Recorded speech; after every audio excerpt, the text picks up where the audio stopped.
Welcome to this very special edition of the KJ Masterclass Live, the show which ensures that you profit from your time spent here with experts either through their industry insights, information, or simply learning from them.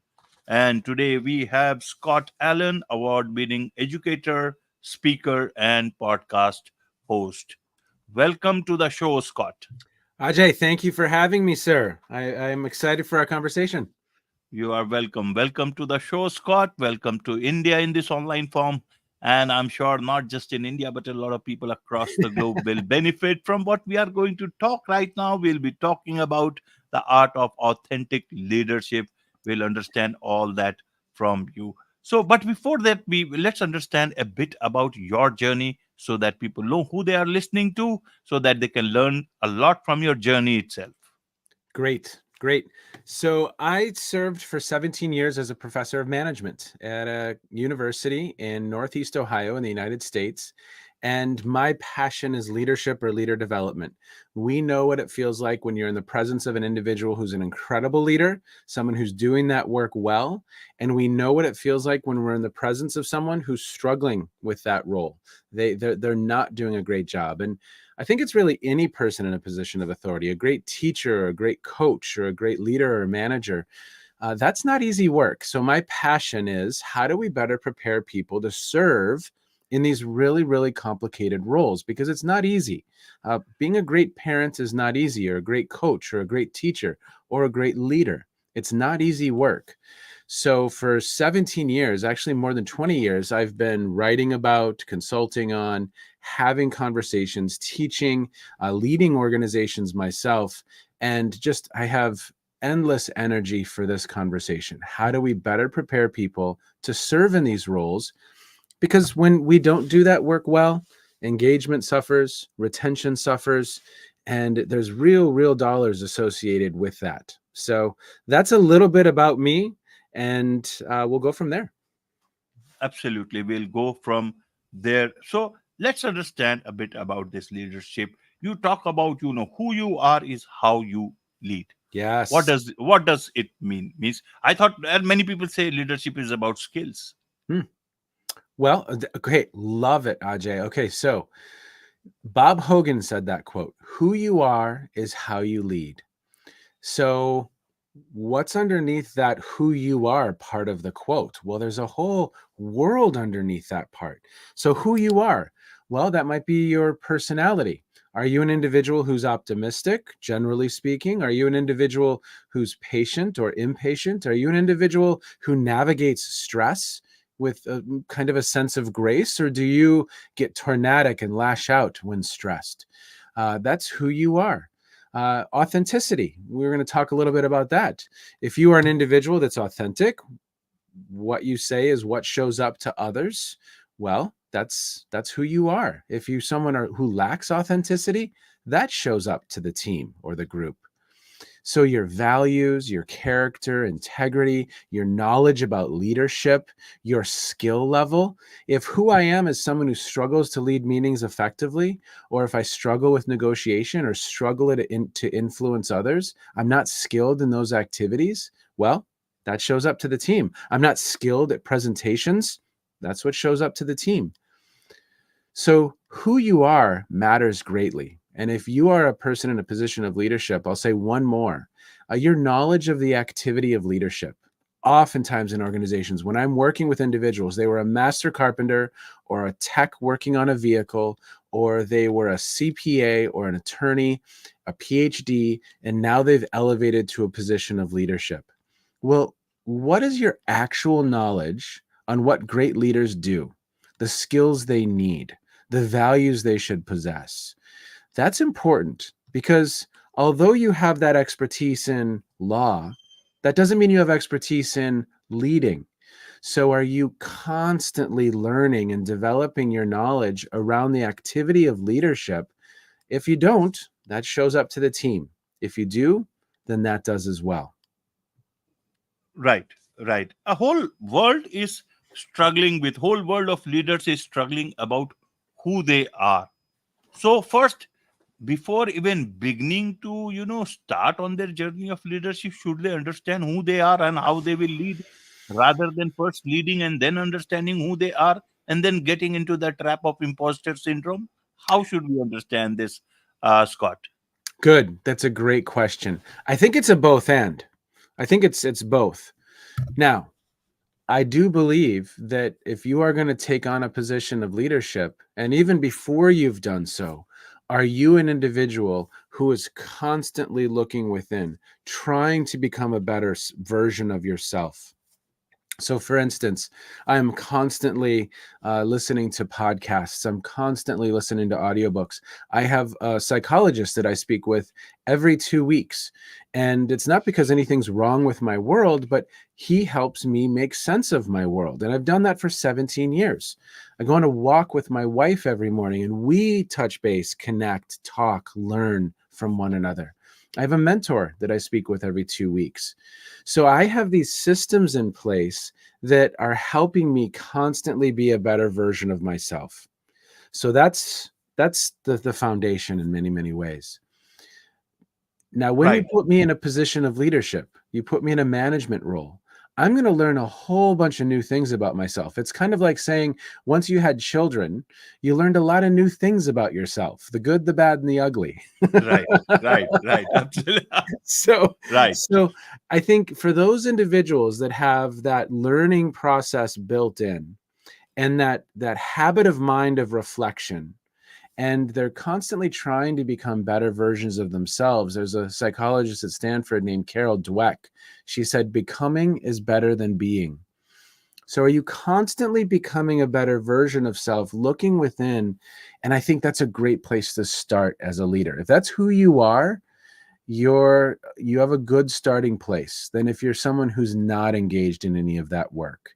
So I said it was a both and because I think as soon as you put me in a new situation of leading, I'm going to learn a whole bunch of new things about myself. And then if you have me leading a group of teams, maybe it's a division now. Well, now I'm going to learn a whole bunch of new things about myself.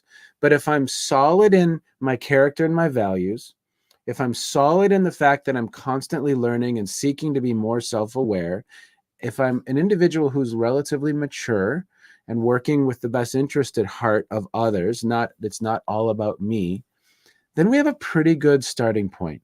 But I can't teach you in a classroom what it's going to feel like to be a CEO. You need to jump into that role and experience that for yourself. But do you have some of those foundational elements in place that you've been doing for years? If you do, I would suggest you're probably ahead of the game a little bit. Right. Right, Scott. You also talk about this, that leadership, begins at home. And then Hmm. you also talk about leaders create the weather. So you create weather at home, you create weather at your workplace. Who are you? Are you a weatherman, or you are God who is creating weather all across wherever you are? Help us understand in this couple of things in the back. I am not God. Not you, not Just to leaders. clarify for your listeners. In terms of leaders. Yes. Okay. Two really, really, really great ways of thinking about leadership. A lot of the research on kind of what are the roots or the seeds of leadership. There's this really cool theory called social learning theory. This is Albert Bandura.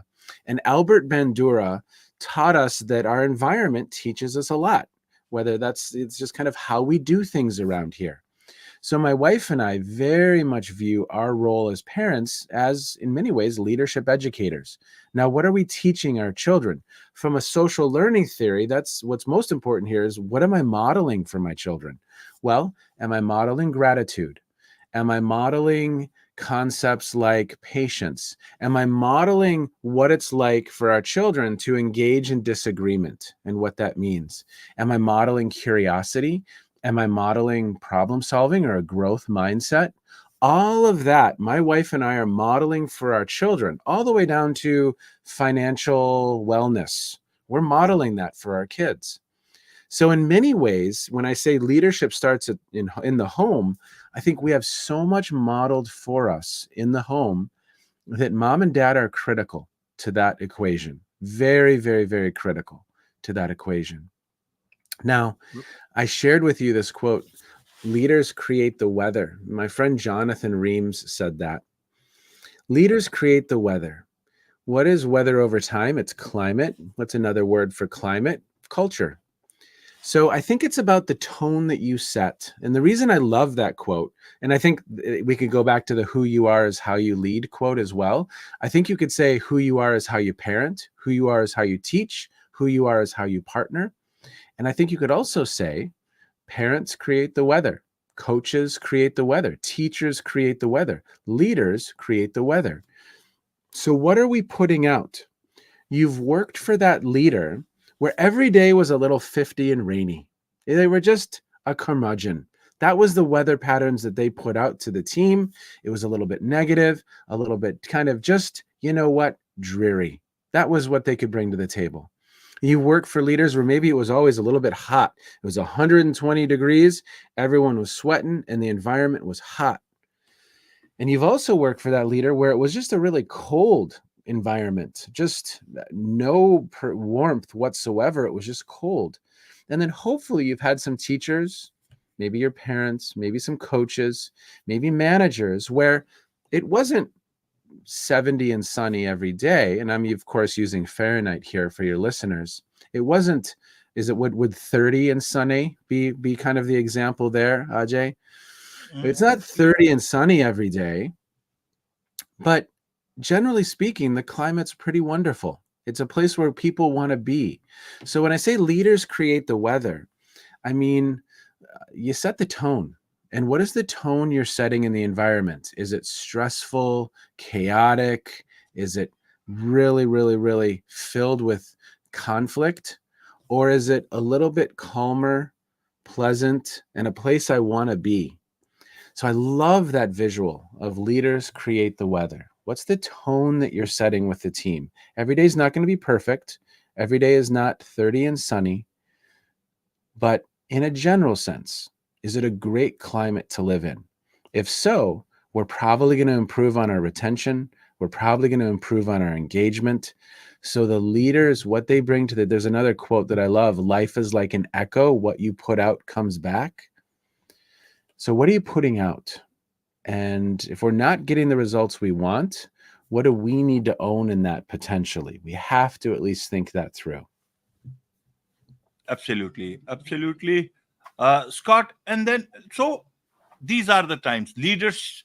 A lot of leaders shine in complex times, difficult times. So these are difficult times, complex times. Also with the advent of artificial intelligence and so many other things. So is it the best of times for leaders because they can shine in these times, or is it the worst of times for leaders because many can flop at these in these times? How would you like to see it, and talk to us about that? I'm going to skirt the question and say both. Yes, it is the best and it is the worst. You are right. I mean, so many shifts, geopolitical shifts, we have climate shifts, we have digitization, globalization, contraction of globalization. We have a couple wars that are happening and many more than that in the world kind of happening, whether it's just conflict. So there's a lot happening. Supply chain challenges in a number of industries. So I think I'll say a couple things about that. First, I believe that this context is challenging us to be better as leaders. We're going to have to be better. We're going to have to be ambidextrous. We're going to have to be incredibly agile. We're going to have to be incredibly open to not having all of the answers. I think a great myth of leadership is that leaders have the answers. For some of these complexities, no one in the world has the answer. Right. All we have are great questions for our team, like the most important questions. And then hopefully we have a team of people who have the psychological safety to contribute their perspectives, their ideas. We put the problem at the center of the table. We have the really, really challenging dialogue and discussion. Jeff Bezos famously says, like, he loves kind of putting that problem in the center of the table and then sitting back and listening. And so I think great leaders today, especially when we're navigating complexity, they elevate the right question. They create the space for the knockdown, drag out conversation to have so that we can identify our best guess as to how to move forward. And then ultimately, we're running a little bit of an experiment. So if the question is, how do we create a more high functioning team? How do we improve our culture? How do we navigate artificial intelligence in the digital age in our industry? There's no person we can call in the world that says, hey, you do these 4 things and then you have a high functioning team. These 4 things and your culture is going to be perfect. Do these 4 things and you'll navigate AI with grace. No, there's no one we can call in the world with that answer. So I think it has to be shifted. In these times, leaders elevate the right questions and they create the environment for the team to have the dialogue. And then ultimately, we're navigating or we're kind of guessing as to what experiments should we run to see if this moves the needle on where we want to get. But that's a shift for many leaders. But again, an individual who's been doing that work, like we started our conversation with, and they have that humility and that awareness that they don't always have the answers. I don't know what it's like to lead someone through a pandemic, or I don't know what it's like to lead someone through work from home or any number of these other shifts that we're seeing. That's all brand new. That's a new world we're moving into. So I have to stay a little bit humble. I have to be curious, and I have to create that space. Does that make sense, Ajay? Yes, yes, indeed. It makes a lot of sense, and let's understand it a bit better. Yeah. For leaders, if they are creating the weather for everyone else at home, at other places, what about their own favorite weather? How do they create that comfortable weather for themselves, which includes self-care and better mental health for themselves? Such a wonderful question. Such a wonderful question. I think a few moments ago, I kind of highlighted a team. I have a psychologist, I have a mentor, I have my wife, I have a number of individuals, I have other mentors that I seek out. I am walking every day with my wife and trying to prioritize health and diet. Not always winning, not always succeeding, but doing my best.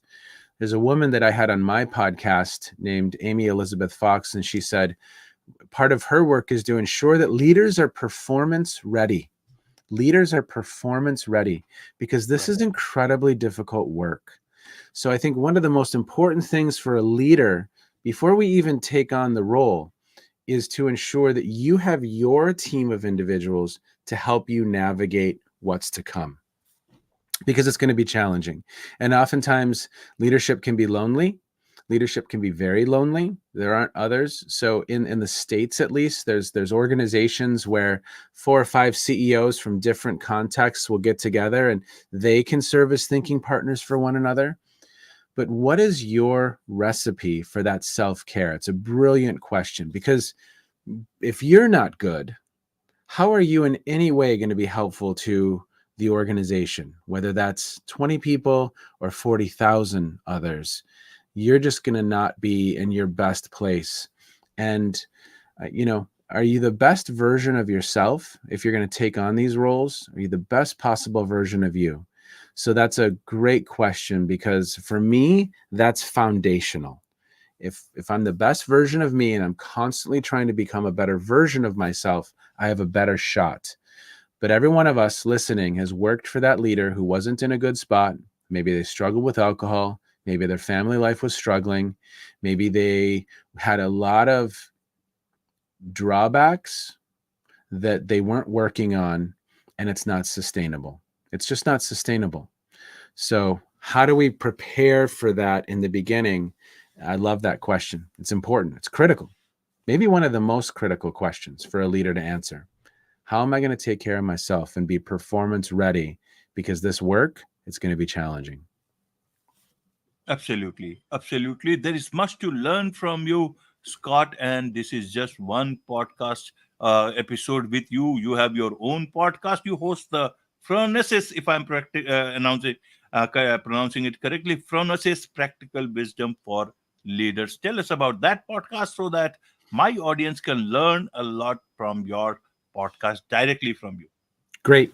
So I'm speaking with it might be a former world leader, former prime minister of Greece, or the first female president of Croatia, or the former prime minister of Canada, or the former chief justice of Canada. Those conversations, kind of people at that level. It might be a small nonprofit founder, an organization that is helping formerly incarcerated individuals work in a 4-star dining facility, a restaurant. So people from all walks of life, Fortune 500s, nonprofits, global leadership, but there's one thing in common, that we're exploring how we do this work well. So Phronesis, and it's pronounced differently other places in the world, it's Aristotle, which meant practical Okay. wisdom. It's a certain type of wisdom, practical wisdom. I don't want wisdom at 40,000 feet that no one can understand, and we don't want the obvious. We're trying to hover around 30,000 feet and have some intellectual conversations around what it means to be effective when we're leading others, how to do that work. So, Ajay, as you know, it's so much fun because I'm talking with people from all over the world. I'm elevating my game each and every week to hang with some of these folks to Right. have the conversations, right? So it's systematized my learning in a really, really nice way. It's been a fun project, probably almost 4 years now. Great, great, wonderful. There is so much to learn, as I said, from you. So, a lot of people who would like to learn more about you, from you, connect with you, you know, get associated with you, what's the best way for them to do so? Great. So I'm on LinkedIn. So Scott J. Allen on LinkedIn is a great way to get in touch with me. And then another way is my website, scottjallen.net. And that will highlight some of the different projects that I have going on. And, my good friend Tony Middlebrooks shared the following quote with me: "I don't know better, I know different." And he would always say that at the beginning of a class at the University of Florida. I don't know better, I know different. And that's very much the spirit I have when it comes to the conversation around leadership. Uh, I don't know the cultural norms in India. I have a lot to learn about that. I have a lot to learn about how leadership is constructive and it's constructed and thought of in India in that context. And so I'm constantly working to learn and better understand. And ultimately, my goal is, how do we better prepare people to serve in these roles? Because it's not easy work. And we know what it feels like when we're in the presence of someone who's doing the work well and creating that environment that people want to stay. They're working hard, they're getting results, but they also want to stay and they want to work for that leader. If you can create that results and commitment by the people, you're good. You're really good. But that's not easy. And I don't think anyone has a corner on how to do that yet. So I just love the conversation. So anyone who wants to engage, please, please do. Wonderful. With this, it's a wrap on this very special edition of the KJ Masterclass Live. Thank you so much indeed for joining us. Thank you, Ajay. I appreciate the opportunity.